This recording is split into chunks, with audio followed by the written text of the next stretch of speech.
su separata a la mano, pues si ustedes tienen su separata a la mano, ustedes van a ver una imagen aquí. No sé si me pueden ver en pantalla. Esta imagen corresponde a una anémona. Por favor, tienen su separata a la mano. ¿Mm? Entonces les agradecería bastante que tengan la separata a la mano. mm, para que puedan ustedes seguirme la indicación, seguir mis indicaciones, ¿ya?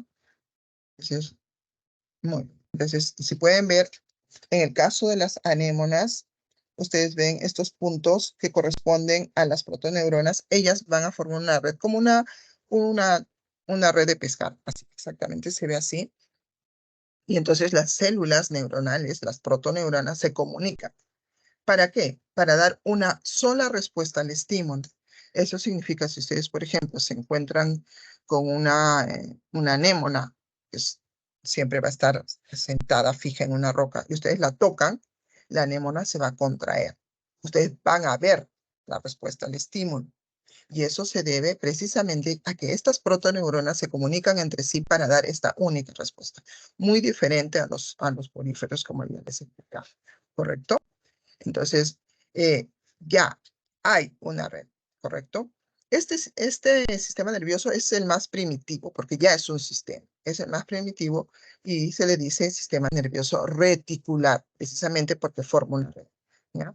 También algunos le dicen difuso, reticular o difuso, ¿ok? En el caso de las medusas, ya las medusas sí tienen este sistema reticular, ya presentan también estructuras llamadas receptores sensoriales. Primitivos, sí, pero ya son receptores sensoriales. Estos receptores sensoriales son los ropalios. ¿Ok? A ver, y estos ropalios están a su vez conformados por, eh, por digamos así, manchas oculares que no son ojos porque no tienen la estructura anatómica de un ojo, pero sí son fotorreceptores porque se estimulan con la luz, ¿ya? Entonces son manchas oculares, también les dicen ocelos, ¿correcto? También tienen dentro del ropalio, una parte del ropalio está conformado por el estatocisto, que vendría a ser la estructura que le da equilibrio al animal, le da un proceso de georreferenciación en las medusas, ¿correcto? Entonces, ellos presentan un sistema ya nervioso primitivo, sí, primitivo, pero ya es una red nerviosa, ¿correcto? Entonces, empezamos con ese sistema nervioso primitivo. Luego, tenemos ya un poquito más evolucionado el sistema nervioso, que es cuando las neuronas se juntan, ¿no? Estas células nerviosas se juntan formando los ganglios. Entonces, forman los ganglios, sistema nervioso ganglionar. Es un poquito más evolucionado. ¿Ya? Este tipo de sistema nervioso lo tienen generalmente los organismos, los invertebrados alargados, de cuerpo alargado. ¿Ok?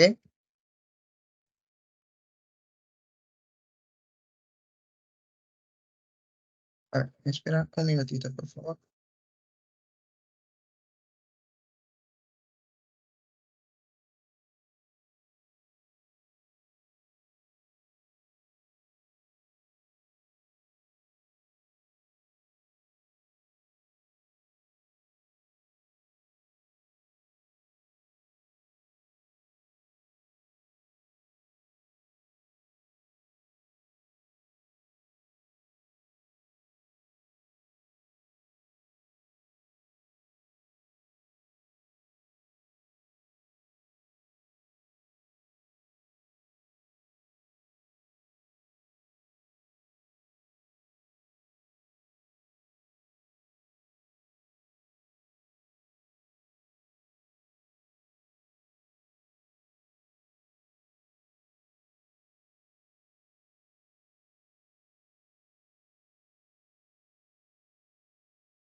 Señorita tutora, por favor, ¿podría activarme el botón de compartir para poder compartir el PPT con los jóvenes?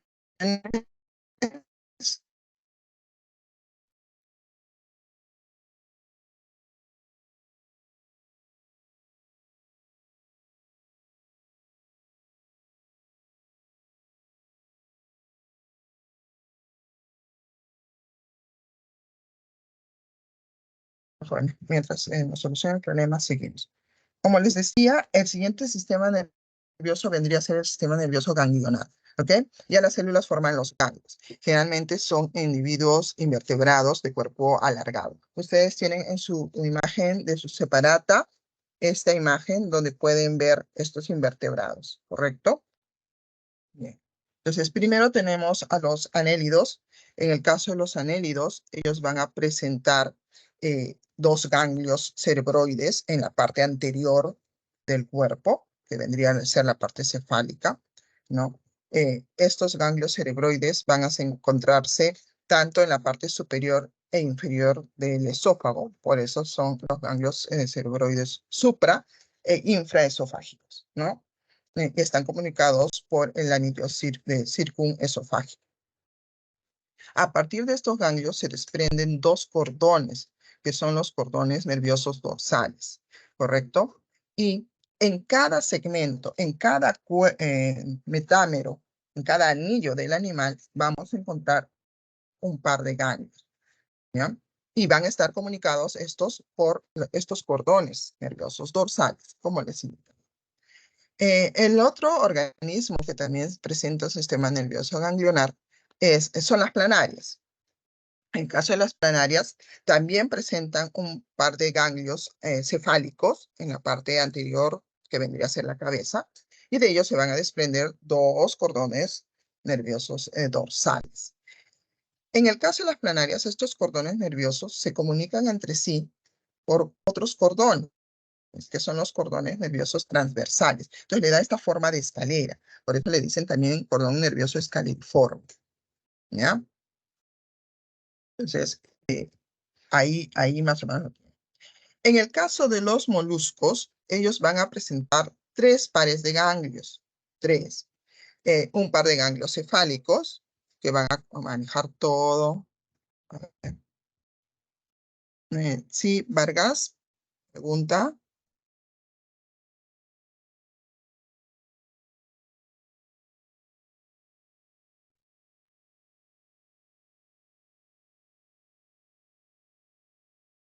¿Tiene alguna pregunta? A ver.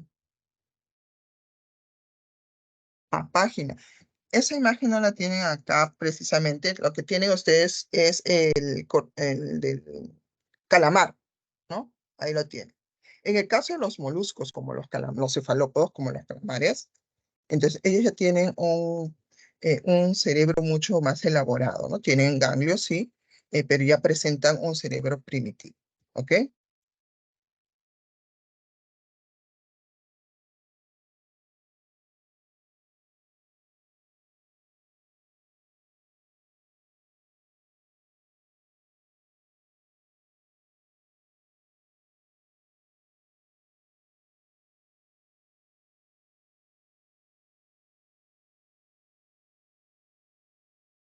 Disculpen, estoy tratando de coordinar para que me solucionen esto. Bien, como les sí, en el caso de los moluscos, a ver, ellos van a presentar un par de ganglios. A ver, un ratito. Les voy a mostrar, eh, a ver si ven la imagen, ¿correcto? Voy a hacer un dibujo. Eh, Les decía yo que en el caso de los moluscos como los caracoles, ellos van a presentar un par de ganglios, ¿ya? Entonces, disculpen la imagen, ¿ah? Pero más o menos, ¿pueden verla? ¿Pueden ver la imagen? Estoy haciendo un dibujo, un esquema. ¿Pueden verlo o no? ¿Sí? Ya. Sí, Entonces, profesora. ay, muchísimas gracias. Lo que están viendo en la parte cefálica es un par de ganglios, que son los ganglios cerebrales. ¿Correcto? A partir de estos ganglios se van a desprender los cordones nerviosos, que son los cordones nerviosos dorsales. y estos se van a comunicar con otro par de ganglios, que son los ganglios pedales o podales, que son los que van a permitir al animal mover el pie para poder desplazarse, ¿correcto? Esos ganglios podales también, de ellos van a desprenderse dos cordones nerviosos y se van a comunicar con otro par de ganglios, que son los ganglios viscerales, que son los ganglios que se encargan del funcionamiento de todos los órganos internos del animal, ¿correcto? Esos son entonces los ganglios cerebrales, podales y viscerales, ¿ya? Los moluscos ya presentan órganos receptores más evolucionados, es decir, ya presentan ojos. Entonces, aquí ellos van a tener los ojos que vendrían a ser fotorreceptores, porque se estimulan con la luz. Y más abajo de los ojos están los tentáculos, que son los llamados mecanorreceptores, porque se estimulan con la presión, con el tacto. Si ustedes tocan, por ejemplo, un caracol, se va a contraer, ¿no? Entonces, estos son los mecanorreceptores. ¿Ok? También presentan un órgano de equilibrio, que vendría a ser el estatocisto, que se encuentra en esta zona más o menos del cuerpo. Ahí. ¿Ya? Ahí se encuentra el estatocisto, que vendría a ser el órgano de equilibrio del animal. ¿Ya? Entonces, esa es la estructura de un molusco. En el caso de los cefalópodos también presentan estos ganglios, pero ya es más evolucionado, ya presentan un cerebro, ¿no es cierto? Ahí lo tengo.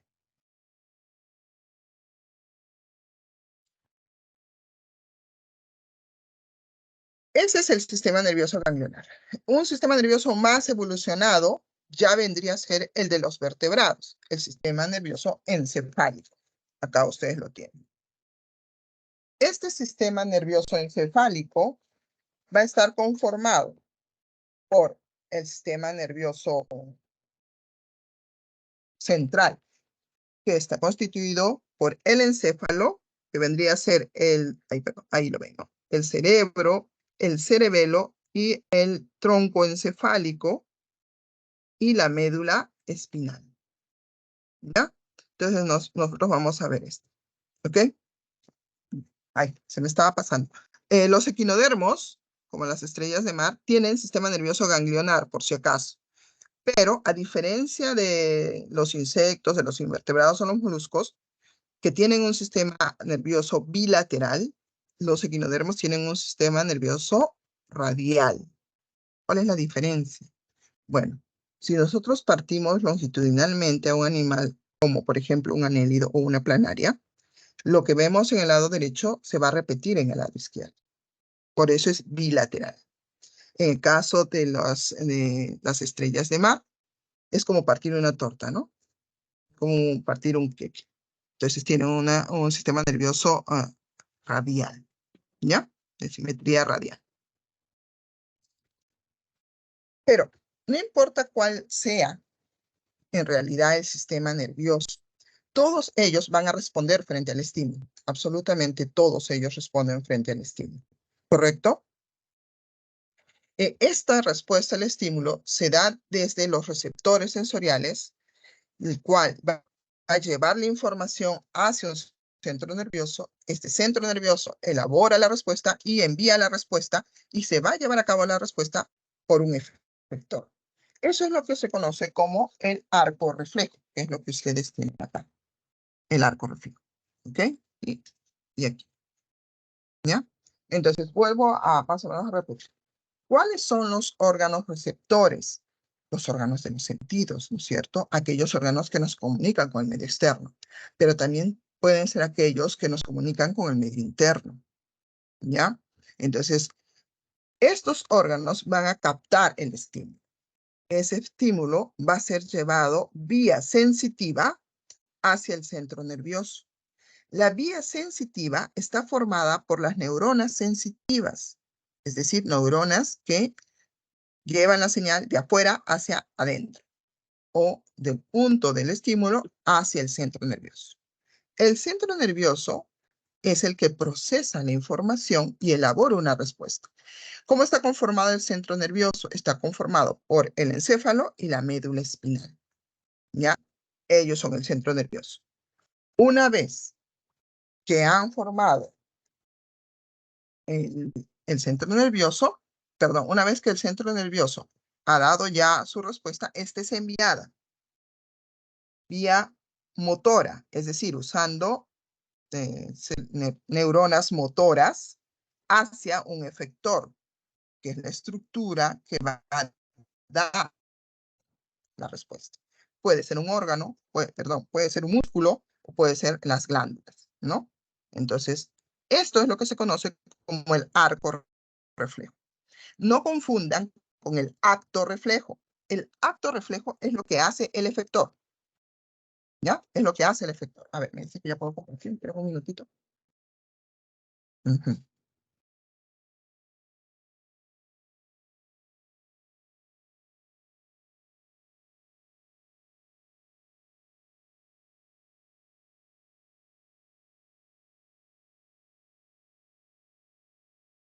Entonces, les decía que no vayan a confundir arco reflejo con acto reflejo. El acto es lo que hace el efector, ¿correcto? El arco es todo el proceso que ustedes acaban de ver para que se lleve a cabo la señal. ¿Ya? Bien. Ahora sí pueden ver la pantalla, ¿no, jóvenes? Bien. Aquí ustedes, lo que les decía rápidamente, porque se nos va el tiempo, tenemos los efectores aislados para los poríferos. Este es el sistema nervioso reticular o difuso, ¿no? Formado por las protoneuronas, como pueden ver acá, acá está resaltado, protoneuronas, y ahí está la red nerviosa que están formando. En el caso de las medusas, la estructura ropalio que les mencionaba, formado por los ocelos y los estatocistos, ¿ya? Los estatolitos son concentraciones de bicarbonato de calcio, ¿ok? Rápidamente. Tenemos el sistema nervioso ganglionar, como decía, organismos de cuerpo alargado, ¿no? Las planarias, sus ganglios cefálicos, sus cordones nerviosos, igual los anélidos, ¿no? Aquí están los tres pares de ganglios de los moluscos. El ostradio, que no les mencioné, se me pasó, es un quimioreceptor. Significa que va a responder a sustancias químicas, ¿ya? Está los cefalópodos, igual con sus tres pares de ganglios, pero ya forman un pequeño cefalo. ¿Ok? Y tenemos acá el sistema nervioso encefálico, que les decía, el encéfalo y la médula espinal. El encéfalo forma por el cerebro, el cerebelo y el tronco encefálico, ¿no? Y la médula espinal. El tronco encefálico está formado por el mesencéfalo, que es el cerebro medio, el puente de Barolio y el bulbo raquídeo. ¿Ya? Entonces, ahí lo tienen. Les decía acá sobre el arco reflejo, ¿no? Ahora, ustedes ven acá arco reflejo monosináptico y polisináptico. El monosináptico, si ustedes observan, la célula sensitiva, una vez que envía la información al centro nervioso, nuevamente va directamente hacia la neurona motora, ¿correcto? En el caso del polisináptico, miren acá, la comunicación entre sensitiva y motora va a participar un intermediario, ¿ok? Que es una interneurona, ¿ya? Esa es la única diferencia. Y el hecho de que en el reflejo polisináptico va a ocurrir una sensación extraña en nuestro cuerpo de tal forma que nos hace reaccionar retirando, ¿no? El proceso de retirar el brazo, retirar la pierna o simplemente retirarnos hace que sea un proceso de arco reflejo policináptico. ¿Correcto? Bien. Ahora, en este caso, vemos el impulso nervioso. Para que se dé el arco reflejo, esto tiene que haber una comunicación entre las neuronas, ¿no? Y aquí va a darse el proceso de envío de impulso nervioso, y una vez que el impulso nervioso ya está, entonces va a darse la sinapsis. El impulso nervioso se da a lo largo del axón. Acuérdense que la neurona presenta un cuerpo y del cuerpo se prolonga el axón. Este axón está protegido por vainas de mielina, pero en la vaina de mielina no es continua, tiene espacios. Esos espacios son los nodos de radio. Y es ahí donde se lleva a cabo el impulso nervioso. Miren acá. Cuando no hay estímulo, se dice que el axón está en reposo, cuando no hay estímulo. Y el axón está en reposo porque sus cargas externas están en equilibrio con las cargas internas. ¿Ok? Se dice que el axón está polarizado. ¿Ya? Polarizado. Cuando llega el estímulo, se rompe este equilibrio de cargas y el axón se despolariza. ¿Cómo ocurre eso? Las cargas positivas del axón dadas por el sodio ingresan al interior del axón y las cargas negativas, quedando cargas negativas en mayor cantidad de fuerza. ¿Ok? Entonces se dice que el axón está despolarizado. El axón está pasando un estímulo. Para que el estímulo continúe proyectándose a lo largo del axón, la parte que se ha despolarizado se tiene que repolarizar. Es decir, nuevamente las cargas positivas tienen que salir y las negativas tienen que entrar. ¿Cómo ocurre eso? Bueno, sale potasio. Así como ingresa sodio, sale potasio, repolarizando el axón. Y esto permite que el estímulo vaya hacia la siguiente fracción del axón. Y esto va a ocurrir a todo lo largo del axón, produciéndose el impulso nervioso. ¿Ok? Bien. Una vez que el impulso llega y choca con la vaina de mielina, el impulso salta a la siguiente fracción del axón que no tiene vaina de mielina, es decir, salta al siguiente nodo de Ramberg. ¿Ya? Y se va a dar nuevamente el impulso en el nodo de Ramberg. Choca con vaina de mielina y nuevamente salta al siguiente nodo de Ramberg. Por eso se le dice que el impulso nervioso es saltatorio. Es saltatorio. ¿Correcto? Y de esa forma se lleva más rápido el estímulo. Las neuronas que no presentan vaina de mielina van a tener un impulso nervioso mucho más lento. Una respuesta mucho más lenta. ¿Correcto? Una vez que este impulso nervioso llega hacia el final de la acción, del axón, ¿no? Hacia el telodendro, esto estimula a que las vesículas sinápticas, perdón, dentro de las neuronas, dentro de los botones sinápticos, empiecen a descender. ¿Ok? Y se va a llevar a cabo ahora la sinapsis, es decir, la comunicación entre una neurona y otra. La sinapsis se dice que es un proceso que no tiene continuidad. ¿Por qué no tiene continuidad? Porque las neuronas no se tocan. Hay un espacio entre ellas. No se tocan. Pero sí tiene contigüidad. ¿Por qué? Porque las neuronas se pueden comunicar. ¿Correcto? Entonces, para que se lleve a cabo este proceso, tenemos primero una membrana presináptica, una membrana que pertenece a la neurona que trae el estímulo. Tenemos una membrana postsináptica, la neurona que va a recibir el estímulo. Y el espacio entre neurona y neurona, que es el espacio intersináptico o hendidura sináptica, que tiene un espesor de 200 Angstrom. Entonces, cuando las vesículas sinápticas bajan, se fusionan a la membrana presináptica, liberando los neurotransmisores, los cuales van a ser capturados por los receptores de la membrana postsináptica. Una vez que estos receptores han sido capturados, la señal llega a la siguiente neurona, produciéndose otro impulso nervioso, llega al telodendrón de la siguiente neurona, otra sinapsis. Y así se lleva la comunicación a lo largo del sistema nervioso. ¿Se entendió? ¿Sí? También. El sistema nervioso humano, que es en el que nos vamos a enfocar, está conformado por un sistema nervioso central y un sistema nervioso periférico. El sistema nervioso central está dado por el encéfalo y la médula espinal. El sistema nervioso periférico está conformado por los nervios craneales, que son aquellos que salen del encéfalo, los nervios espinales o raquídeos, que salen de la médula espinal. Además de los nervios espinales, tenemos nosotros un sistema nervioso autónomo, ¿no? Que vendría a estar conformado por el simpático y el parasimpático.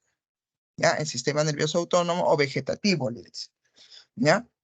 Entonces, todo esto constituye el sistema nervioso. Nosotros vemos aquí cómo se da el desarrollo embrionario en el sistema nervioso. El sistema nervioso se forma del ectodermo, formándose un tubo neural. Y a partir de este tubo neural se forman tres protuberancias, que vendría a ser el prosencéfalo, el mesencéfalo y el rombencéfalo. A partir de estas protuberancias se forman más protuberancias que originarán luego todo el sistema nervioso central. El prosencéfalo se divide en telencéfalo y en diencéfalo. El telencéfalo originará los hemisferios cerebrales y el diencéfalo origina el tálamo y el hipotálamo. El mesencéfalo sigue siendo mesencéfalo, corresponde al cerebro medio. El rombencéfalo formará el telencéfalo y el mielencéfalo, los cuales van a formar a la protuberancia, al cerebelo y al bulbo raquídeo. ¿Ok? Entonces, ahí ustedes lo tienen. Ahí vamos a ver que en el caso del sistema nervioso central, este está constituido por la sustancia gris y la sustancia blanca. ¿Ok? Para el sistema nervioso, la distribución de esta sustancia es inversa. ¿Qué quiere decir eso? Que, por ejemplo, en el cerebro y el cerebelo vamos a encontrar la sustancia gris en la zona periférica y la sustancia blanca en la zona central. Mientras que para la médula espinal, la sustancia gris será central formando estas astas en forma de H, donde en el medio vamos a encontrar a un conducto que es el conducto epéndimo, y rodeando la sustancia gris está la sustancia blanca. Está la sustancia blanca. ¿Ya? La sustancia gris, ¿qué es? La sustancia gris son los cuerpos neuronales, los cuerpos de las neuronas. Y la sustancia blanca son los axones de las neuronas. ¿Ya? Entonces, ahí lo tienen. La sustancia gris, los cuerpos neuronales, los somas de las neuronas, y la blanca, los axones. ¿Correcto? El sistema nervioso central, primero. Tenemos acá el cerebro. El cerebro está conformado por dos hemisferios, ¿no? El hemisferio izquierdo y el hemisferio derecho. Estos hemisferios están separados por la cisura interhemisférica. Sin embargo, estos hemisferios se comunican entre sí gracias al cuerpo calloso. ¿Ya? La información es cruzada. ¿Qué quiere decir eso? Que el hemisferio izquierdo domina el lado derecho y el hemisferio derecho domina el lado izquierdo. ¿Ya? Entonces, el hemisferio izquierdo dominará la mano derecha del cuerpo. ¿Ok? Y tiene que ver con el lenguaje, el razonamiento matemático. Y el hemisferio derecho domina el lado izquierdo y tiene que ver con la creatividad, la percepción espacial, el arte. ¿Correcto? Bien. Ahora, cada hemisferio, a su vez, cada hemisferio está separado por lóbulos, ¿no? Estos lóbulos se forman gracias a la presencia de estas hendiduras llamadas cisuras. Tenemos la cisura de Rolando, que separa el lóbulo frontal del parietal. La cisura de Silvio, que separa el lóbulo temporal, y la cisura perpendicular externa o parieto-occipital, que separa el lóbulo occipital. ¿Ok? Ahí lo tiene. Y en cada lóbulo nosotros vamos a encontrar centros de funcionamiento de nuestro cuerpo. Por ejemplo, en el lóbulo frontal, ahí bien, pueden ver ustedes, está el movimiento de la escritura, el centro del lenguaje, llamado también área de Broca, y de la psicomotricidad, ¿no es cierto? Luego, el lóbulo parietal, tenemos el área de sensibilidad general, es decir, el área psicosensitiva que tiene que ver con el gusto, con el olfato, ¿no? Y tenemos el centro de la comprensión de las palabras escritas. El lóbulo temporal tiene el centro de la comprensión de las palabras habladas, que vendría a ser, en psicología le llaman el área de Wernicke, y también el centro de la audición. Y en el lóbulo occipital tenemos el área visual, ¿no? El área de la visión, ¿ya? Entonces, ahí lo tenemos. Luego, nosotros acá vamos a ver el tallo cerebral. Ay, antes que me olvide, se me estaba pasando, sí. Vamos a retroceder. ¿Cuáles son las funciones del cerebro? Las funciones del cerebro tienen que ver con la inteligencia, la memoria, el análisis, el discernimiento y la conciencia. ¿Ok? En el caso del tallo cerebral conformado por el mesencéfalo, la protuberancia y el bulbo raquídeo, ellos tienen que ver más que todo con el control. Tanto la protuberancia como el bulbo raquídeo son el centro moderador de la respiración y del corazón. Son el centro de la función digestiva. Eso tiene que ver con la succión, con la secreción, la salivación, la dilución, la secreción gástrica, ¿ya? Estamos hablando de la protuberancia y el bulbo raquídeo. El hipotálamo. En el caso del hipotálamo, él tiene una función neuroendocrina que la vimos la semana pasada, ¿no? Maneja, controla la hipófisis. Pero también tiene que ver con la ingesta de sólidos y líquidos. Quiere decir que tiene que ver con el apetito, con la sed. Tiene que ver también con la temperatura, la presión sanguínea, los estados emocionales, el impulso sexual, el sueño. ¿Ok? Y el tálamo funciona como el filtro de la información sensitiva, que viene principalmente por la vía auditiva y la vía visual, ¿ya? Entonces, el tálamo permite filtrar la información que nosotros recibimos. Imagínense ustedes que salen a la calle y todo lo que ven en la calle y todo lo que escuchan en la calle al mismo tiempo, ¿no? Todos los ruidos, gritos y demás. Imagínense ustedes que nuestro sistema estuviera respondiendo a cada estímulo. No podría ser, ¿no es cierto? ¿Cómo estaría nuestro sistema nervioso alterado? Entonces, el tálamo lo que hace es filtrar esa información, evitando que nuestro sistema nervioso dé una respuesta a eso. Solo filtra lo que es importante para nosotros, ¿no? De repente ustedes que están saliendo de sus casas y tienen que ir a un lugar, ¿no? Cuando ingresen, por ejemplo, a la universidad este año y en marzo les digan, tienes que ir a matricularte, ya tengo que ir a San Marcos, ¿no? Entonces, apenas ustedes van a la calle, escuchan los claxons, los gritos, y de repente alguien grita, San Marcos, San Marcos. Ah, ustedes reaccionan ahí mismo, ¿no?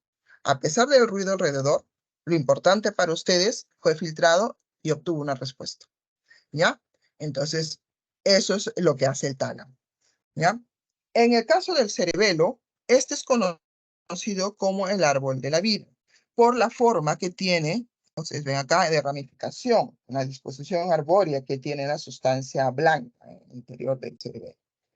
Es responsable de la coordinación del movimiento y la psicomotricidad, ¿no? Nos permite mantener el equilibrio, la postura, como en la imagen acá, la postura y el equilibrio, y nos ayuda a reforzar la contracción muscular. Si hay un daño a nivel del cerebelo, entonces vamos a tener problemas en el equilibrio, no vamos a mantener nuestra postura y esa falla se denomina ataxia. Entonces, una persona que tiene ataxia no puede caminar correctamente, se cae, se va de bruces y tampoco puede permanecer sentada, se va de lado, ¿no? Eh, la pérdida de la coordinación del movimiento, por ejemplo, se llama la dismetría cerebelosa. Es decir, cuando ustedes escriben o estiran el brazo para coger una taza, un lapicero, ustedes pueden medir inconscientemente la fuerza y la velocidad con la que lo hacen. Pero cuando se pierde esa coordinación de movimiento, ustedes no pueden medir la velocidad o la fuerza con la que hacen el movimiento. Eso es lo que se conoce como dismetría cerebelosa. Los movimientos son bruscos, son rápidos y muy amplios, ¿no? Se pierde ese movimiento voluntario, ¿ya? Y bueno, cuando se pierde esa capacidad de la contracción muscular, perdemos nuestra fuerza en la contracción muscular, se debilitan nuestros músculos, se llama astenia, ¿no? Entonces, astenia es una discapacidad que se tiene por daño en el cerebelo, donde hay una debilidad muscular.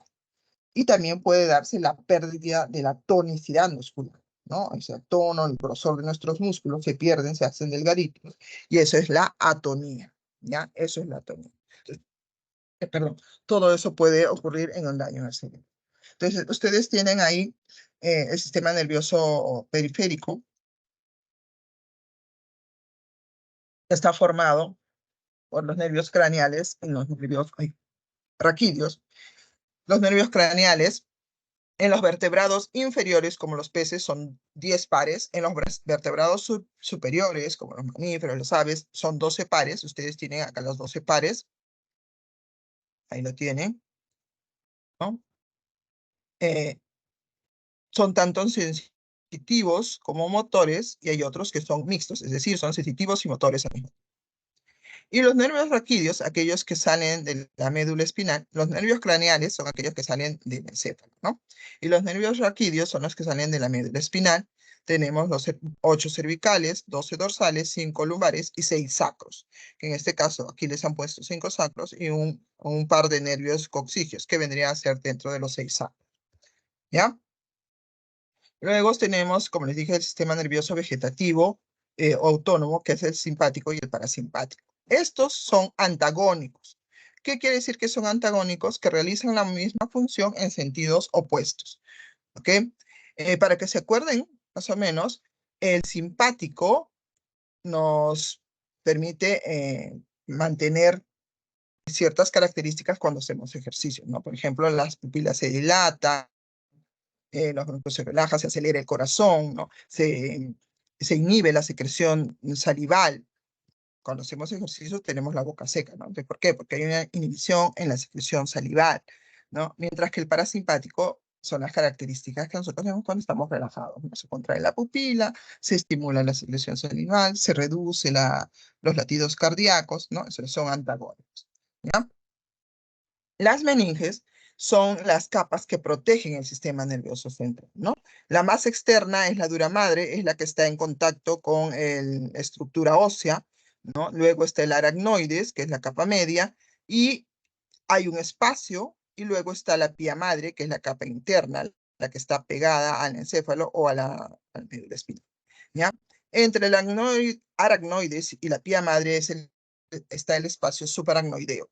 Ahí es donde se encuentra el líquido cefalorraquídeo, ¿ya?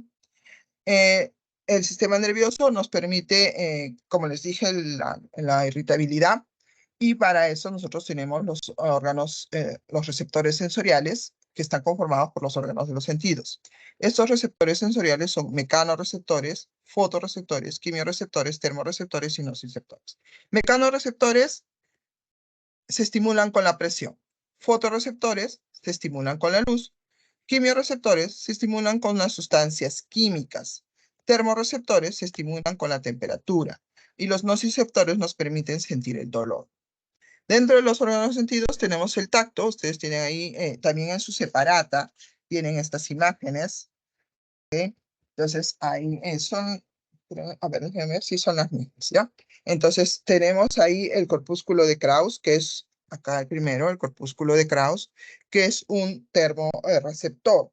El corpúsculo de Krauss es de respuesta lenta, ¿ok? Es de respuesta lenta, de adaptación lenta, y estimula con el frío, ¿ok?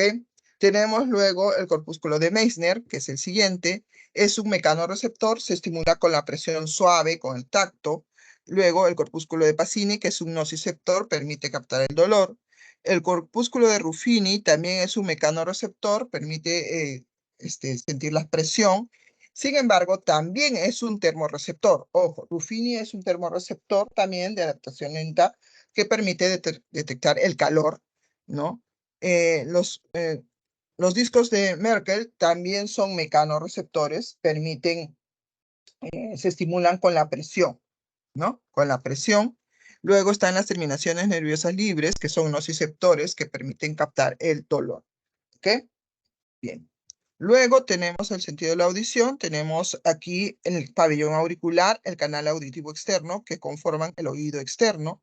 Luego tenemos la membranita fina, que es el tímpano, los tres huesecillos internos, martillo, yunque, estribo, que forman el oído medio. Y luego tenemos los canales semicirculares, la cóclea, que conforma el oído interno. Cuando el sonido llega, es captado por el pabellón auricular, ingresa al canal auditivo externo y empuja el tímpano. Es decir, es un mecanoreceptor porque se estimula con la presión. La vibración del tímpano hace vibrar los huesecillos, lo que hace vibrar el líquido interno en los canales semicirculares. Ese líquido viaja en ondas hacia la cóclea y estimula aquí al órgano de Corti, que es el mecanoreceptor del oído. Entonces, se estimula el órgano de Corti haciendo que sus cilios se muevan, lo que permite la captación del sonido. ¿Ok? Luego tenemos el sentido de la vista. El sentido de la vista tiene fotorreceptores, los bastones y los conos. Los conos nos permiten una visión diurna y a color. Tienen estos pigmentos, eritropsina, que permite la visión roja, la cloropsina, visión verde, la cianoxina, color azul, ¿correcto? Y los bastones que permiten la visión en penumbra. Se estimulan tienen un pigmento que es la rodopsina, que se sintetiza en presencia de vitamina A. ¿Ya? Entonces, estos son los fotorreceptores de la visión. Luego tenemos el sentido del olfato. Aquí tenemos como receptor el epitelio olfatorio. Es un quimioreceptor, acá ustedes lo pueden ver. ¿Está? Es un quimioreceptor porque se estimula con las sustancias químicas que se desprenden no sé, de la comida, de los desechos y todo eso, ¿no? Entonces, ese es un quimioreceptor.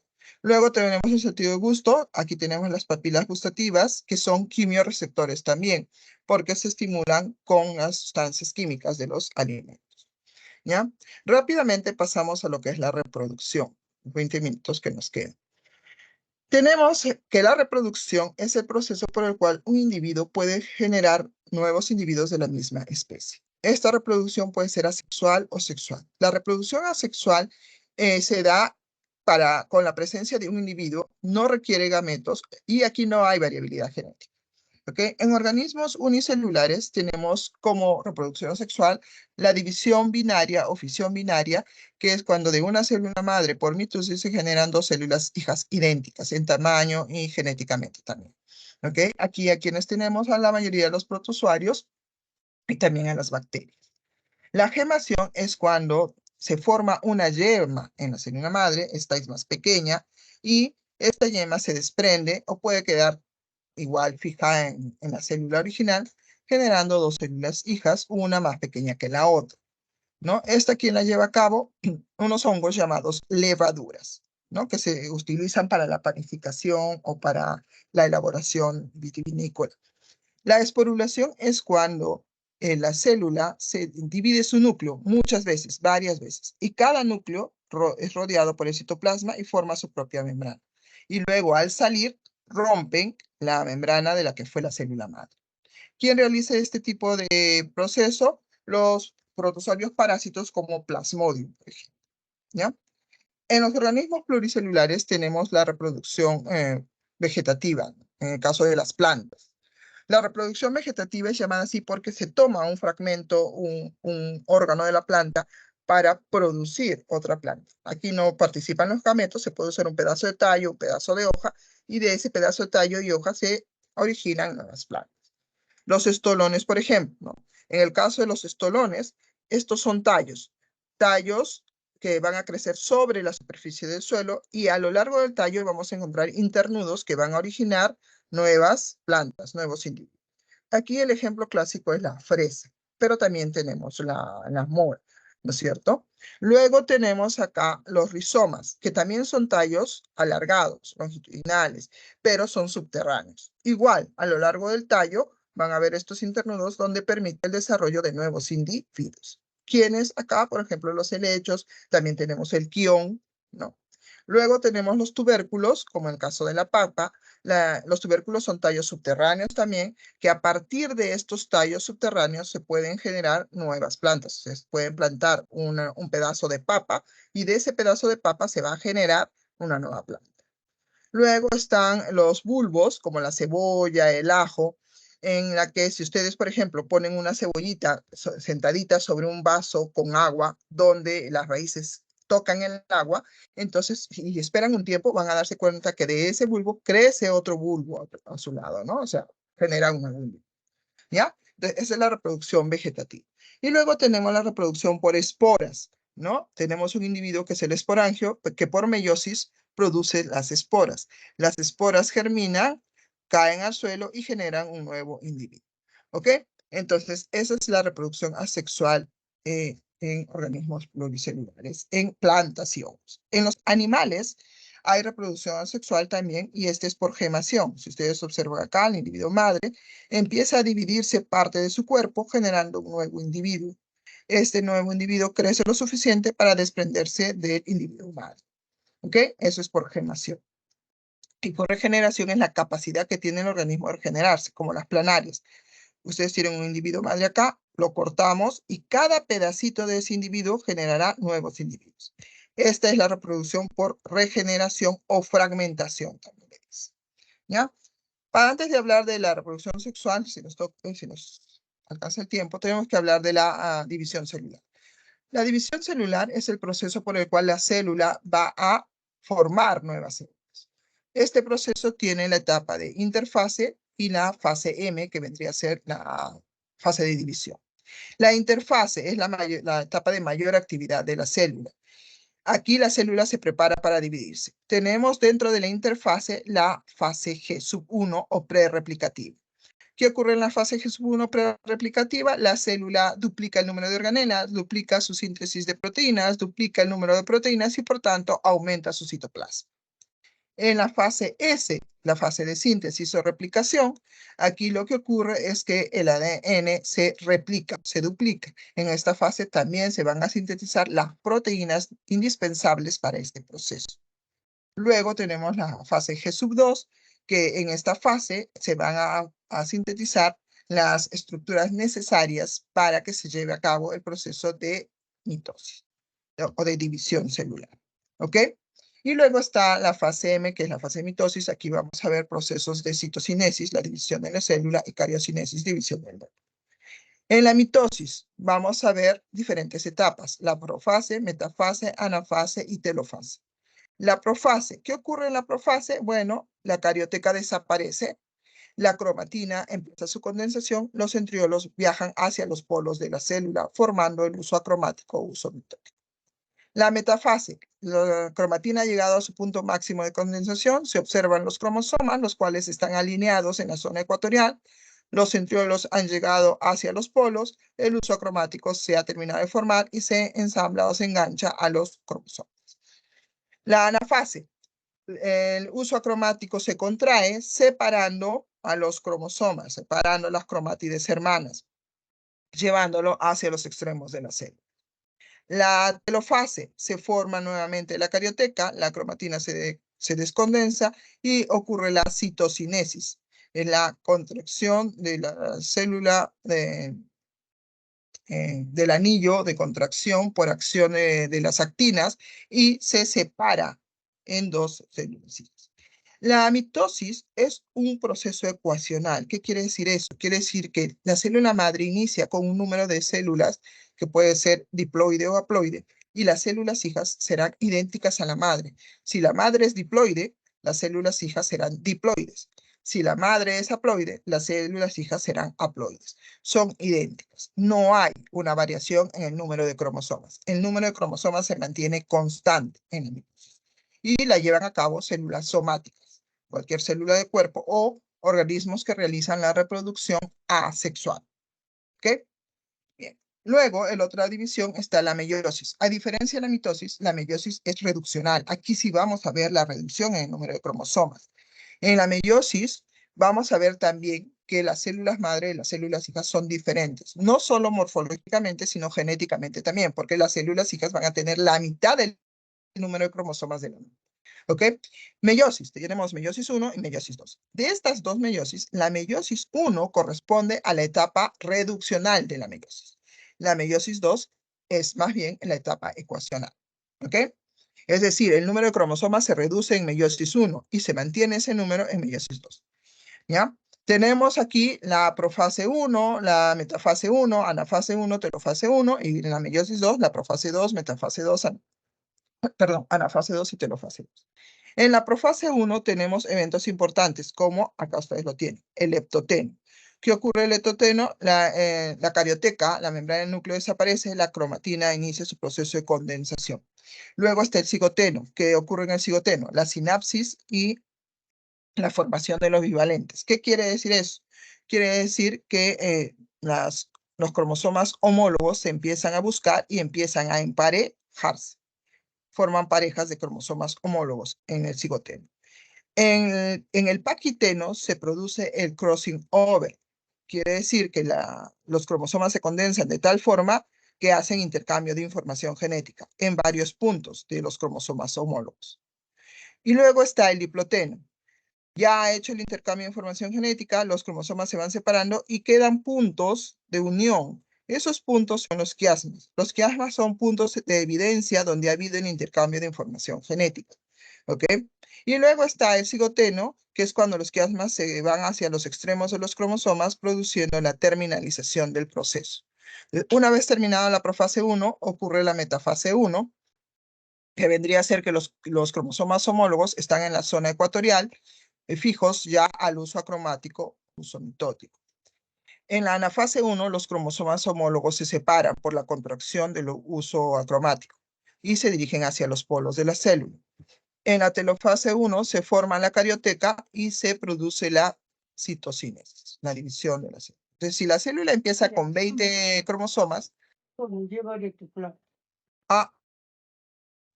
a ver, ¿alguien? ¿Algún comentario? A ver, por ahí. ¿Escuché a alguien? Buenos días, profesora. No, se había prendido un micro. Disculpe. Ya no hay problema. Como les decía, en el caso de la metafase 1, si la célula madre inicia con 20 cromosomas, las células hijas terminarán cada una con 10 cromosomas. Y cada célula hija va a meiosis 2 con 10 cromosomas. Y van a terminar con cada una 2 células hijas con 10 cromosomas. O sea, es ecuacional la meiosis 2. ¿Ya? Entonces, cada célula hija pasa por profase 2. Igual, se desaparece la carioteca, se empiezan a condensar los cromosomas, los centriolos viajan a los polos, formando el uso acromático uso mitótico. Metafase 2, los cromosomas están condensados, alineados en la zona ecuatorial, el uso acromático se terminó de formar. La anafase 2, ¿qué ocurre en la anafase 2? La separación de las cromátides hermanas. Aquí es cromosomas homólogos, aquí cromátides hermanas. Son llevados hacia los extremos. En la telofase 2 se forma la carioteca y se produce la citocinesis. ¿Ok? Entonces, de esa forma se da la meiosis. ¿Quiénes realizan la meiosis? Las células germinativas, es decir, las células que van a dar origen a los gametos. Solo los organismos con reproducción sexual van a realizar meiosis. ¿Qué células? Las germinativas, las que originan sus gametos. ¿Correcto? La reproducción sexual. A ver, el micrófono, por favor, a ver. La reproducción sexual en plantas, para poder saber, nosotros tenemos que ver cuáles son los órganos reproductores en la planta. Tenemos nosotros acá, en una flor, por ejemplo, tenemos el pedúnculo que sostiene a los sépalos, ¿no? Que son estas hojitas verdes que van a sostener a los órganos reproductores, ¿ya? Los sépalos van a sostener a los pétalos que forman la corola, que son los órganos que protegen a los órganos sexuales de la planta. Y luego está el pistilo, que es el órgano femenino, que está conformado por la abertura, que es el estigma, el cuello, que es el estilo, y el ovario, que contiene al óvulo. Ese es el reproductor femenino, llamado también gineceo. Luego está el estambre, que es el reproductor masculino, llamado también androceo. Está formado por un filamento que sostiene a la antera, donde se encuentran los sacos polínicos. ¿Ok? Y en cada uno de estos órganos se formará los gametos. Entonces tenemos acá, por ejemplo, en la antera, en los sacos polínicos, tenemos unas células llamadas microsporocitos. El microsporocito va a generar meiosis, formando 4 microsporas. Es decir, el microsporocito es diploide y las microsporas serán haploides. Cada microspora pasa por un proceso de división del núcleo, cariocinesis. La primera cariocinesis de cada microspora generará 2 núcleos, el núcleo generativo o generatriz y el núcleo tubular. El núcleo generativo o generatriz va a pasar por una cariocinesis 2, es decir, se va a volver a dividir, formando los núcleos espermáticos, que vendrían a ser los gametos masculinos en la planta. Y el núcleo, formados estos 3 núcleos, se ha formado el grano de polen. El grano del polen vendría a ser el gametocito masculino que carga los gametos masculinos, que son los núcleos espermáticos. Mucho ojo con eso, no se vayan a confundir. ¿Ok? El grano de polen no es el gameto masculino. El grano de polen es la estructura, el gametocito que carga los gametos masculinos. Los gametos son los núcleos espermáticos.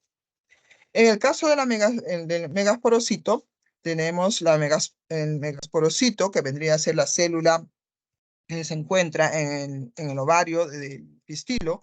Este pasa por meiosis, formando 4 megasporas. De las 4 megasporas, 3 se reabsorben, se regeneran, y solo una megaspora va a continuar con la cariocinesis. Va a pasar por 3 cariocinesis. El núcleo de esa megaspora pasa por 3 cariocinesis. Por 3 cariocinesis, ¿no? 1, 2, 3 cariocinesis, formando 8 núcleos. 8 núcleos. Estos núcleos se van a ordenar. Primero van a ir 3 núcleos en el lado opuesto de la abertura del ovario. La abertura del ovario recibe el nombre de micrópilo. ¿Ya? Entonces, al lado opuesto del micrópido se colocan 3 núcleos. Esos son las antípodas. Al costado del micrópilo, es decir, al costado de la abertura, se ponen otros 3 núcleos. Uno de ellos, en el del centro, es el núcleo del huevo, también llamado oósfera. Y los laterales son las sinérgidas. ¿Ok? Y 2 se quedan en la zona del medio, que son los núcleos polares. Estos 2 núcleos se unen, se fusionan, formando un solo núcleo, que es el núcleo secundario. ¿Ok? Y de esa forma se va a terminar la formación del saco embrionario maduro. ¿Ya? Entonces, cuando se reproduce la planta, el grano de polen llega al estigma del pistilo y los núcleos espermáticos van a bajar por el estigma, llegando hacia el ovario, hacia el óvulo. Y el primer núcleo espermático que llega fecunda la ósfera. El primer núcleo espermático que llega fecunda la ósfera, formando el embrión. El segundo núcleo espermático que llega se une al núcleo secundario, formando el endospermo. ¿Ok? Y estos ya forman, una vez ya formada, se forma la semilla y el ovario al madurar forma el fruto. Cuando la planta ya está madura, el fruto está maduro, cae, se libera la semilla y de la semilla nace el embrión, formando una nueva planta. ¿Ya? Entonces, esa es la reproducción en las plantas. En el caso del ser humano, nosotros tenemos el sistema reproductor masculino que está constituido por el pene, ¿no? Que presenta 3 paquetes musculares, 2 superiores, que vendrían a ser los cuerpos cavernosos, que están constituidos de tejido eréctil altamente vascularizado, que cuando se llena de sangre permite la erección del pene. En la parte inferior del pene está el cuerpo esponjoso, que permite que este tejido va a permitir que el pene pierda la erección. También controla el hecho de que la uretra no se contraiga, ¿no es cierto? Luego tenemos externamente igual los testículos. Los testículos están fuera de la cavidad corporal porque es ahí donde se forman los espermatozoides, y los espermatozoides tienen que tener de 2 a 3 grados menos de la cavidad, de la temperatura del cuerpo para poder formarse. Quiere decir que si la temperatura del cuerpo es de 37 grados, los espermatozoides se formarán entre 35 y 36 grados. Más de eso no se forma. Por eso los testículos tienen que estar fuera de la cavidad corporal. Sin embargo, están protegidos por una membrana que es el escroto, el cual puede dilatarse o contraerse dependiendo de las circunstancias. Si hace frío, por ejemplo, en invierno, el escroto se contrae, evitando que el testículo pierda calor. Y cuando hace calor, como en este verano, el escroto se dilata para evitar que el testículo se caliente. Y de esa forma evita que no haya formación de espermatozoides, ¿no? Entonces, imagínense cómo es el cuerpo, ¿no?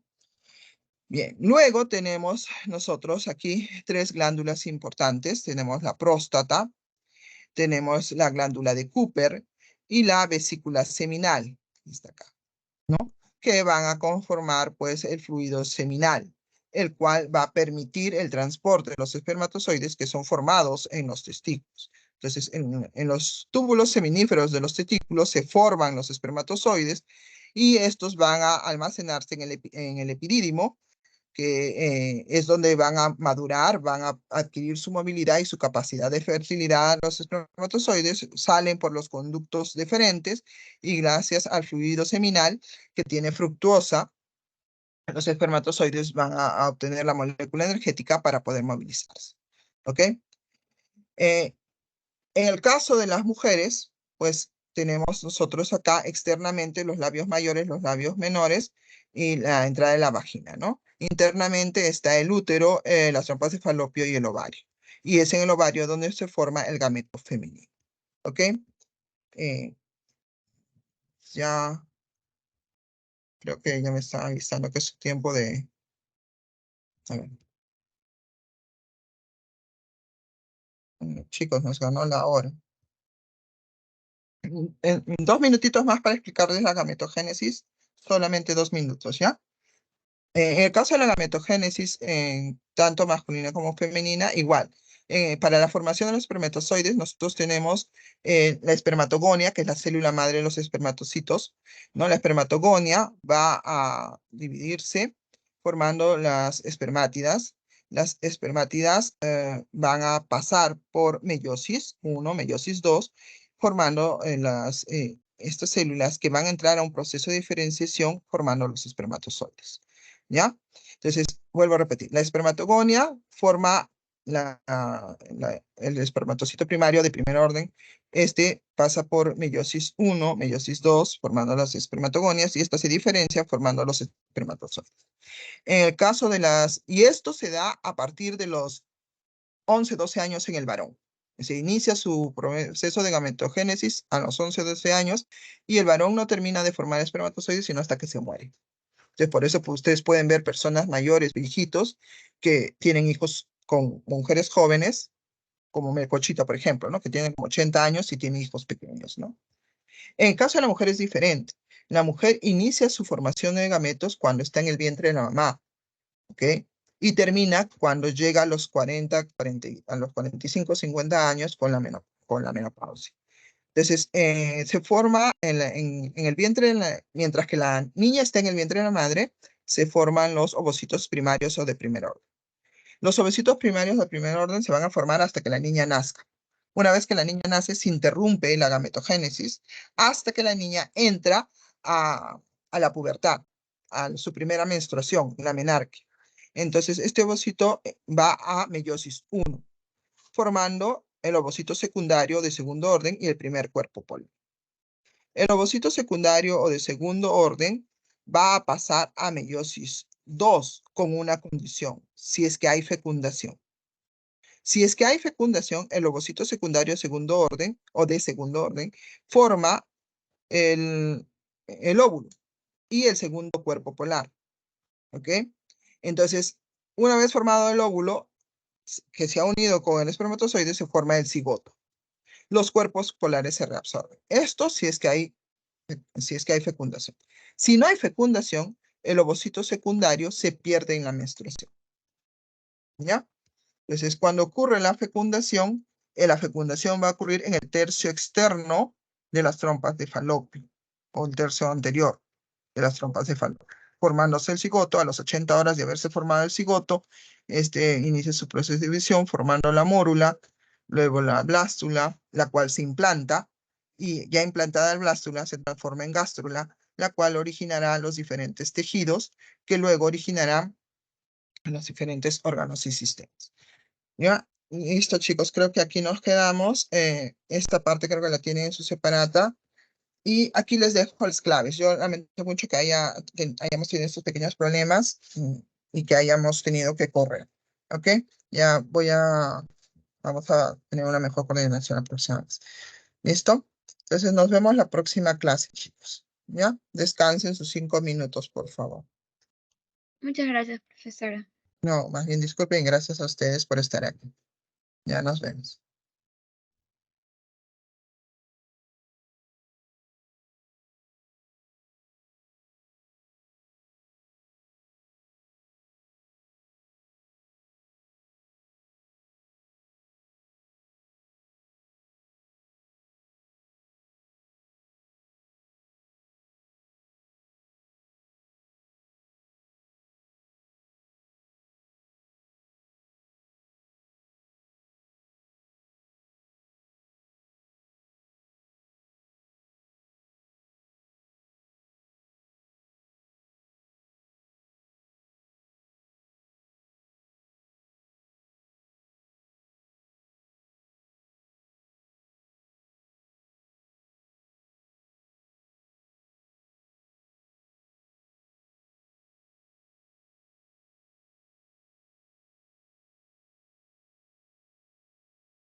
Discúlpenme, discúlpenme. Tenemos hasta las 9:10, ¿no?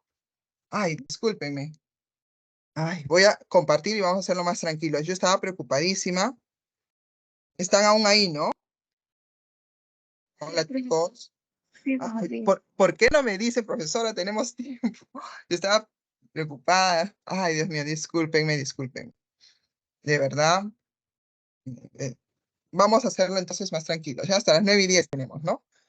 Estaba preocupada pensando que les estaba quitando su tiempo de descanso. Ya. Entonces, entramos a reproducción nuevamente. ¿Hasta ahí tienen alguna pregunta? Algo que no les haya quedado claro, porque sí hemos corrido un poco, pero podemos hacer lo que es reproducción. A ver, ya. ¿Tienen alguna pregunta, por favor? ¿Todo está claro? ¿Sí? ¿Para todos? Bien. Entonces, vamos a hacerlo un poco más calmados, ¿verdad? Mil disculpas. Yo pensando que estamos súper retrasados con el tiempo. Ya, estamos a las 9:10, felizmente me acordé. Bien. Este, Sí, sí. en la parte de ciclo menstrual, creo que estábamos ahí, ¿verdad? Ahí habían, ahí nos Sí, habían. ¿les parece? Mire, ustedes han entendido, tenemos creo que tiempo suficiente para empezar en lo que es reproducción sexual en plantas, sí, porque meiosis y mitosis ya está, pero reproducción sexual en plantas la han entendido. ¿Han entendido esa parte?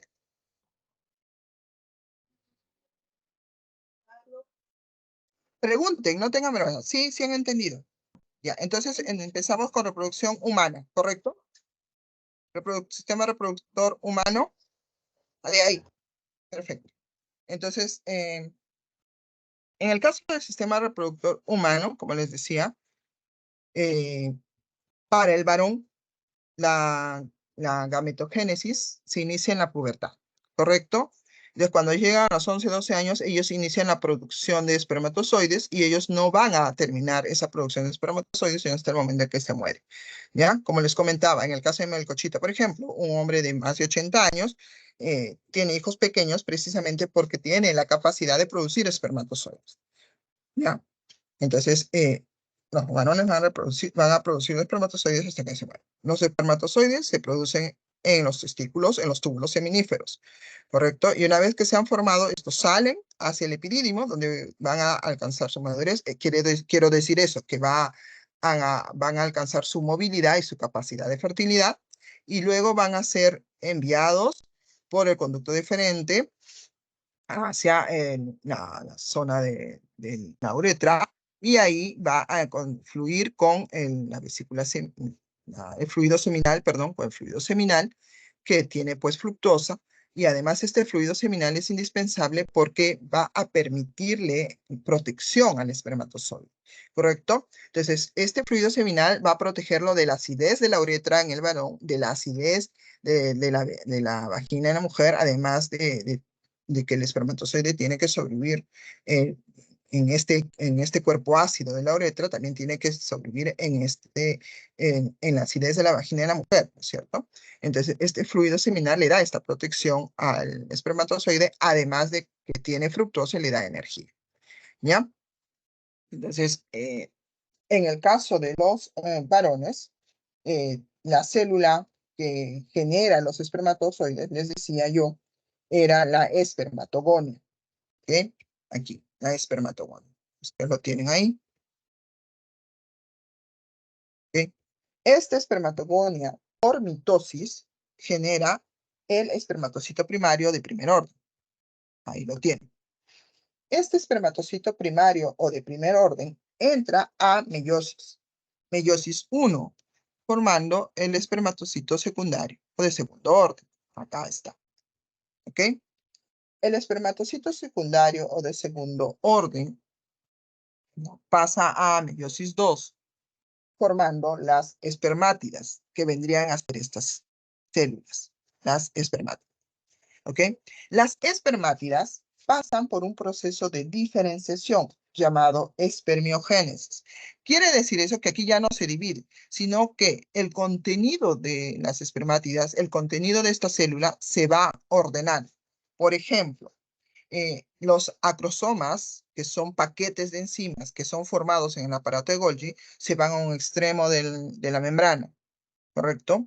El núcleo igual, se va a un extremo de la membrana cerca a los acrosomas.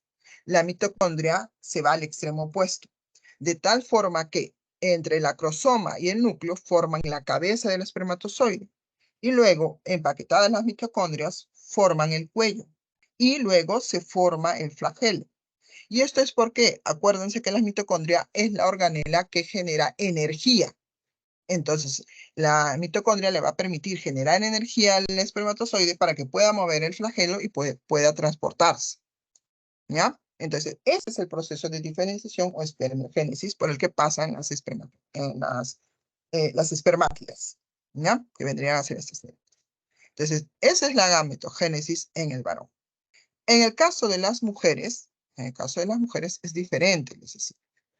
Empezando, que el sistema reproductor femenino externamente presenta el monte de Venus, presenta el clítoris, que vendría a ser un análogo al pene, ¿no es cierto? Está completamente inervado. Tiene labios mayores, labios menores, que protegen la abertura del sistema reproductor femenino, que vendría a ser la vagina. Acuérdense que anterior a la vagina está la uretra y luego posterior está el ano, ¿ya?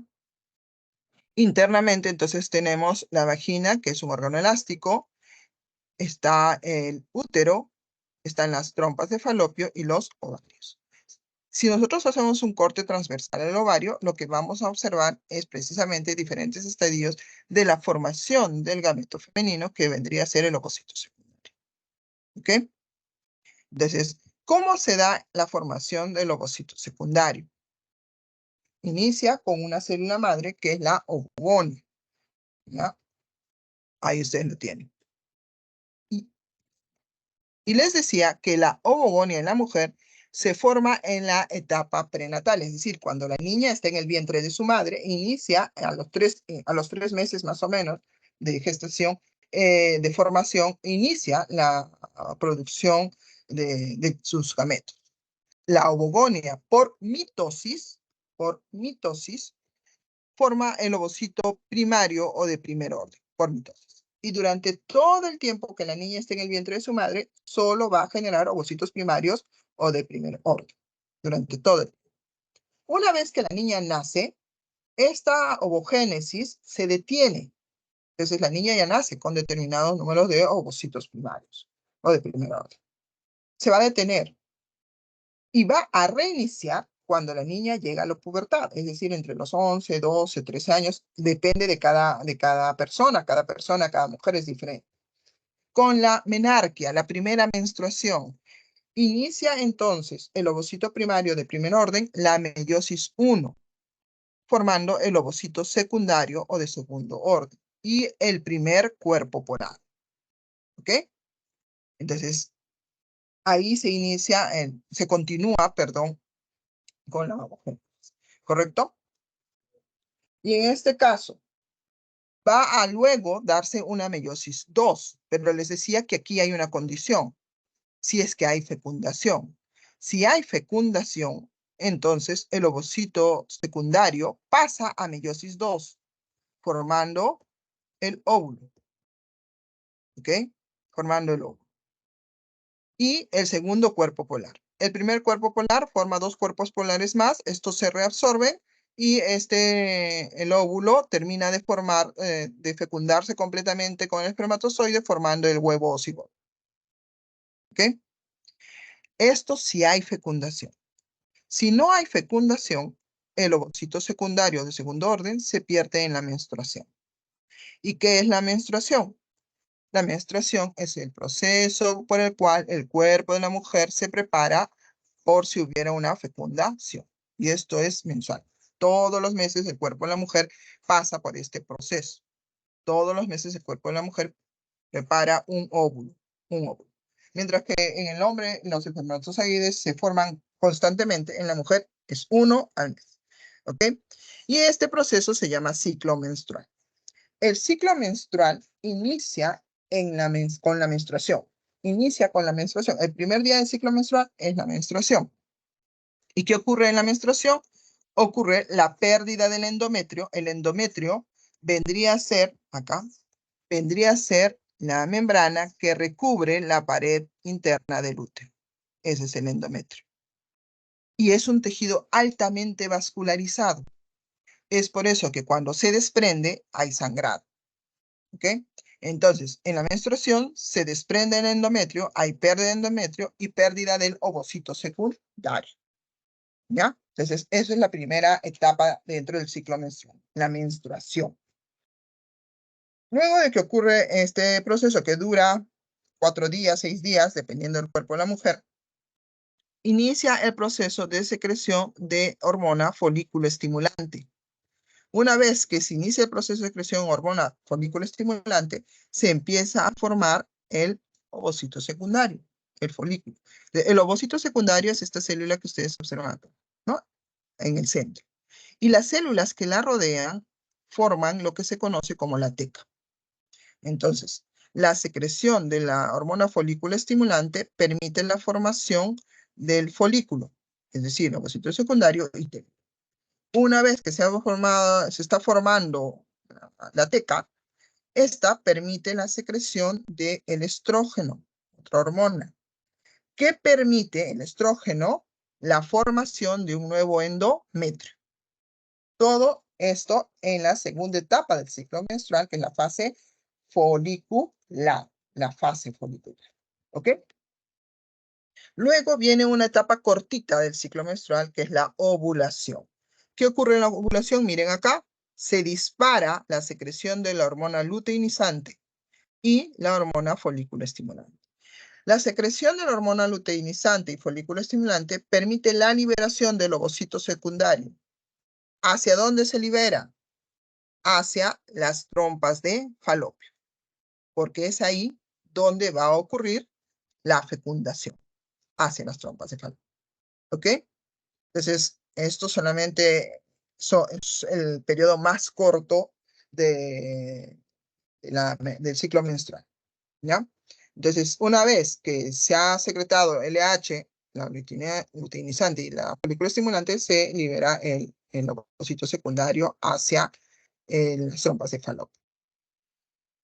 Luego ocurre la cuarta etapa del ciclo menstrual, que vendría a ser la etapa del cuerpo lúteo o cuerpo amarillo. Y eso ocurre que las células que se han quedado en el ovario, las células que conforman la teca, forman el cuerpo lúteo o cuerpo amarillo. Este cuerpo lúteo o cuerpo amarillo permite la secreción de progesterona y estrógeno, lo que permite el ensanchamiento de las paredes del útero, es decir, del endometrio, preparando al útero por si hubiera una implantación, por si hubiera una fecundación, una implantación. Si no hay fecundación, este cuerpo lúteo se vuelve en cuerpo blanco, se reabsorbe, se regenera, bajando la producción de progesterona y produciéndose un nuevo ciclo menstrual, si no hay fecundación. Pero si hay fecundación, en caso de que hubiera fecundación, se forma el corio, ¿ya? Una membrana embrionaria. Y esta membrana embrionaria permite que el cuerpo lúteo permanezca constante, haciendo que éste secrete igual progesterona y estrógeno.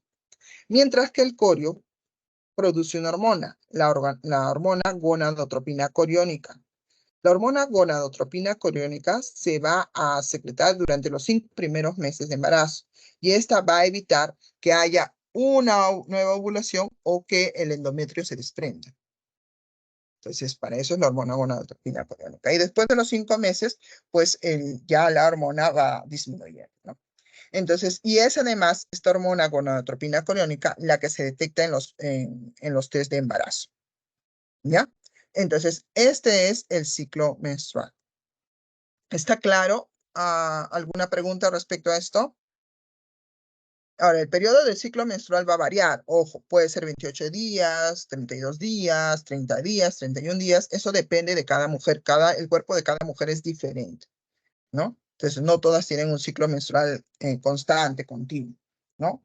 Pueden incluso haber chicas que tengan periodos menstruales irregulares.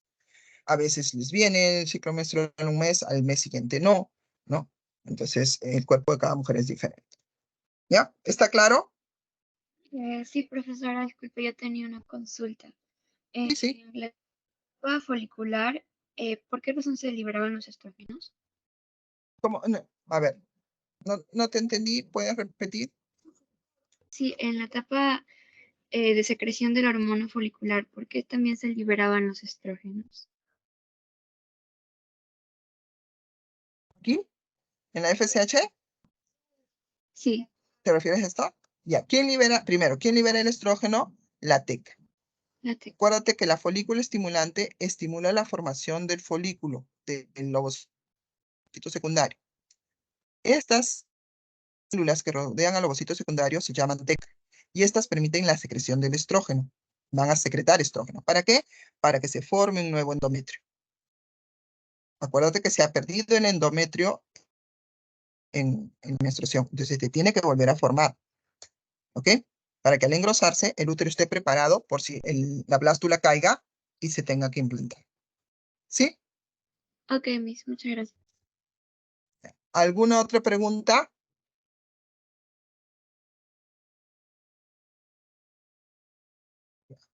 Entonces, cuando ocurre la fecundación, les decía que ocurre en el tercio externo o anterior de las trompas de Falopio. ¿Ok? Aquí está la ovulación, el ovocito secundario ha sido liberado, ocurre la fecundación, el ovocito secundario pasa a meiosis 2, formando el óvulo, los núcleos del espermatozoide con el óvulo se unen y forman el cigoto.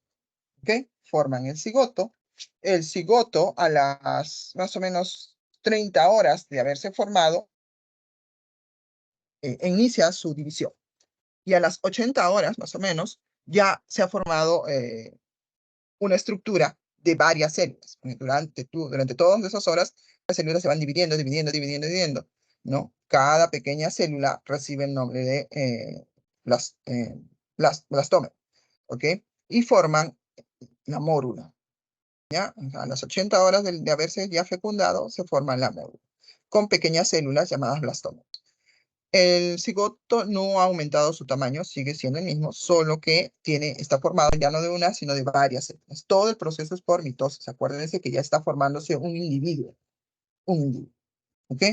Entonces, una vez formada la mórula, estas células se siguen dividiendo, ojo, se siguen dividiendo y empiezan a ordenarse. Aquí hay un ordenamiento, formándose una cavidad interna. Esa cavidad en un espacio interno, una cavidad, un espacio medio interno, entre las células, es el blastocelo. Y ya este estadio se denomina blástula. Y la blástula cae al útero y se implanta en la pared del útero. Entonces, en la etapa de blástula es donde ocurre la implantación. Y las células van a seguir dividiéndose, van a seguir ordenándose, y al reordenarse, se forma el blastoporo, este blastocele se hace más grande, formándose el arquenterón, y se forma la gastrula, porque ya hay formación de capas celulares, como el ectodermo, el endodermo, el mesodermo. Y cada capa embrionaria va a originar los diversos sistemas en el organismo, ¿no? Entonces, aquí, por ejemplo, el ectodermo va a formar la piel, los pelos, las uñas, el sistema nervioso, órganos de los sentidos. El mesodermo, sistema muscular, circulatorio, óseo, excretor, reproductor, endodermo, digestivo, respiratorio. Para que a ustedes se les sea fácil acordarse, es simple, ¿no? Ecto significa fuera, ¿no? Ecto significa fuera. Entonces, el ectodermo me va a originar todo lo que está fuera de mi cuerpo o lo que me comunique con el medio externo. ¿Qué está fuera de mi cuerpo? Mi cabello, mis uñas, mi piel. ¿Qué me comunica con el medio externo? Mis órganos de los sentidos y el sistema nervioso. ¿Ok? Y el endo es dentro, endodermo. ¿Qué está dentro? El sistema digestivo, sistema respiratorio, en una cavidad, endodermo. Una cavidad, sistema digestivo, sistema respiratorio. Acuérdense de esos dos. Y el resto de sistemas, el mesodermo, el mesodermo. Entonces, para que se les sea fácil acordarse, siempre acuérdense de esto. Ectodermo, todo lo que está fuera de mi cuerpo o lo que me comunica con el medio externo. Endodermo, sistema digestivo y respiratorio, porque están en las dos cavidades, en el tórax y en la cavidad abdominal. Y el resto, el mesodermo. ¿Ok? Excepto las microglias, en el caso del sistema nervioso, las microglias son las únicas que se originan del mesodermo, nada más. Después el resto, ectodermo. ¿Ya? Para que se les sea así más fácil acordarse de qué es lo que originan. ¿Ok? ¿Hasta ahí preguntas? Bien. En este caso, hay un proceso muy particular llamado partenogénesis. En el caso de la partenogénesis, nosotros vamos a ver que a partir de un óvulo no fecundado, se va a originar un nuevo individuo. No está fecundado. Ojo, aquí no hay participación de espermatozoide. Se forma un nuevo individuo. Este individuo que se forma, como viene de un solo gameto, es un individuo haploide. Este proceso en que a partir de un óvulo no fecundado se forma un nuevo individuo es lo que se conoce como partenógenos. ¿Ok? Y aquí están pues los insectos como las termitas, las hormigas, las abejas, las avispas, ¿no? Aquellas que generalmente forman sociedades. Y esto es porque en este tipo de insectos hay un individuo reina. La reina se reproduce sexualmente con los individuos machos. Y al generar a sus hijas, todas las hijas son hembras obreras. Todas son diploides, porque vienen del óvulo de la reina con el esperma del macho. Todas son diploides, son generadas por reproducción sexual, ¿correcto? Con la participación de ambos gametos. Todas son diploides. Sin embargo, la reina puede generar óvulos que solo generen machos, solo machos. Y lo hace precisamente para reproducirse con ellos y agrandar sus colonias, formándolas obreras o futuras reinas también, ¿no? De este proceso por el cual las reinas hacen que sus óvulos no fecundados generen nuevos individuos machos es lo que se conoce como partenogénesis. ¿Correcto?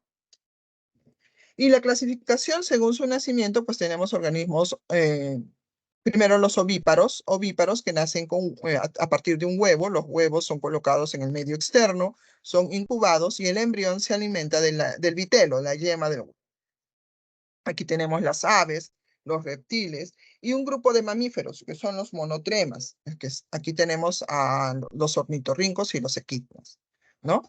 Luego están los ovovivíparos, también se reproducen por huevo. El huevo también, el embrión dentro del huevo también se alimenta del vitelo. Pero el huevo no es colocado en el medio externo. El huevo queda en el reproductor femenino. Y aquí tenemos, por ejemplo, los tiburones, como el tiburón blanco, ¿no? Entonces, dentro del reproductor femenino están los huevos, eclosionan los huevos dentro del reproductor femenino del tiburón y uno de los tiburones se come a los hermanos, ¿no? Y luego este tiburón es expulsado por la madre, ¿no? Entonces, el huevo queda en el reproductor femenino y ahí es donde nace. Y luego están los vivíparos, que vendrían a ser los mamíferos, que en este caso el embrión va a crecer en el reproductor femenino. Su alimentación depende de la alimentación de la madre. ¿Correcto? Esos son los vivíparos. Y aquí todos los mamíferos, excepto los monotremas. En ovíparos no solamente están los tiburones, también están las boas, por si acaso. ¿Ya? Y luego la metamorfosis es el proceso de cambio, de transformación que se da cuando los individuos hijos son morfológicamente diferentes a los adultos. Cuando nace una cría y la cría es morfológicamente diferente al adulto, esta pasa por un proceso de transformación llamado metamorfosis o desarrollo indirecto, también le dice, desarrollo indirecto, como los anfibios, por ejemplo, ¿no? Entonces ellos pasan por un proceso de metamorfosis para volverse ranas renovadas, ¿ok? Y luego, cuando las crías son idénticas a los adultos, entonces se les dice desarrollo directo. ¿Listo? Bien, chicos. Ahora sí, gracias al cielo, pudimos acabar más tranquilos esta parte. me disculpo nuevamente, porque mi mente estaba preocupada por cumplirles a ustedes con los temas y no quitarles mucho tiempo de su descanso. Me disculpo nuevamente, pero gracias a usted lo pudimos terminar tranquilos, ¿ya? Les dejo aquí las claves de esta semana y me despido hasta la próxima semana. Ya sigan estudiando, chicos, que ya el examen ya se acerca, ya no falta nada. ¿Ok? Si no tienen alguna pregunta,